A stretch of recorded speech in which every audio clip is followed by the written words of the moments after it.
ഏട്ടൻ വരുമ്പോ നല്ല പെടക്കണ മത്തി കൊണ്ടുവന്ന് പെടക്കുന്ന പറഞ്ഞാൽ അത്രയും പെടക്കുന്ന വഞ്ചി നിറക്കുമ്പോ തന്നെ കിട്ടിയതായിരുന്നു. അത്രയ്ക്ക് ഫ്രഷ് ആണ്, ഐസ് ഒന്നും ഇടാത്ത നല്ല പച്ച മീനാണ് ഗൈസ്. അപ്പൊ ഇത് ഇന്ന് നമ്മൾ തകർക്കും. ഒരുപാട് കിട്ടിയിട്ടുണ്ട്. അപ്പൊ ഇതെല്ലാം പാത്രത്തിലാക്കി വെച്ചിട്ട് ഇപ്പത്തേക്ക് വേണ്ടത് മാത്രം എടുത്തിട്ട് ഞാൻ അങ്ങോട്ട് കിച്ചൺ കോട്ടൊക്കെ ഇട്ടിട്ട് അങ്ങോട്ട് എന്റെ പണി തുടങ്ങിയിട്ടോ ഗൈസ്. ഇങ്ങനത്തെ സംഭവങ്ങളൊക്കെ കിട്ടുമ്പോ എനിക്ക് ഭയങ്കര ഇൻട്രസ്റ്റ് ആണ് കേട്ടോ കുക്ക് ചെയ്യാൻ വേണ്ടിയിട്ട്. പ്രത്യേകിച്ച് മത്തി എനിക്ക് ഫേവറേറ്റ് ആണ് കേട്ടോ. അപ്പൊ നല്ല രീതിയിൽ നമുക്ക് നല്ല മൊരിച്ച് പൊരിച്ചെടുക്കണം. നല്ലോണം അങ്ങോട്ട് മുളകിട്ട് കറിയും വെക്കണം കേട്ടോ ഗൈസ്. അപ്പൊ അതാ കറി അങ്ങോട്ട് അടുപ്പത്തേക്ക് വെച്ചിട്ടുണ്ട്. നല്ലോണം മുളകൊക്കെ ഇട്ടിട്ട് തക്കാളിയൊക്കെ ഇട്ട് നന്നായിട്ട് വറ്റിച്ച പോലെ നമുക്ക് കറി വെക്കണം. അപ്പൊ നമ്മുടെ മുളകിട്ട് കറി ഇവിടെ റെഡി ആയിക്കൊണ്ടിരിക്കുന്നുണ്ട്.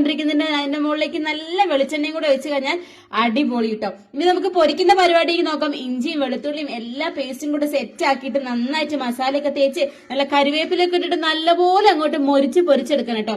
നിങ്ങൾക്ക് എങ്ങനെയാ ഗൈസ്, മത്തി ഇഷ്ടമാണോ? ഇത് നല്ല ഫ്രഷ് മത്തി ആയതുകൊണ്ട് ഇതിന്റെ ടേസ്റ്റിനെ പറ്റി ഒന്നും പറയാനില്ലായിരുന്നു. അത്രയ്ക്ക് ഗംഭീരമായിരുന്നു കേട്ടോ. നല്ല രീതിയിൽ ഞാൻ മൊരിച്ചെന്നെ അങ്ങോട്ട് പൊരിച്ചെടുത്തിട്ട് കേട്ടോ. എനിക്കൊക്കെ മീനൊക്കെ ഇങ്ങനെ മൊരിച്ച് പൊരിക്കുന്നതിനാണ് കേട്ടോ ഇഷ്ടം. നിങ്ങൾക്ക് എങ്ങനെയാന്ന് കമന്റ് ചെയ്യണേ. അങ്ങനെ അമ്മ ചപ്പാത്തിയും കഴിച്ചിട്ടപ്പം ചപ്പാത്തി മത്തി പൊരിച്ചതും മത്തിക്കറിയൊക്കെ കൂട്ടിയിട്ട് ഒരു പിടി പിടിച്ച് ഗൈസ്. നല്ല ഫ്രഷ് ആയതുകൊണ്ട് തന്നെ ടേസ്റ്റ് കിടിലനായിരുന്നു കേട്ടോ. അപ്പം എന്തായാലും ഇന്നൊക്കെ ഇത്രയ്ക്കുള്ളൂ. നാളേക്ക് വേറെ മീനായിട്ട് കാണുന്നവരേക്കും ബൈ ഗൈസ്.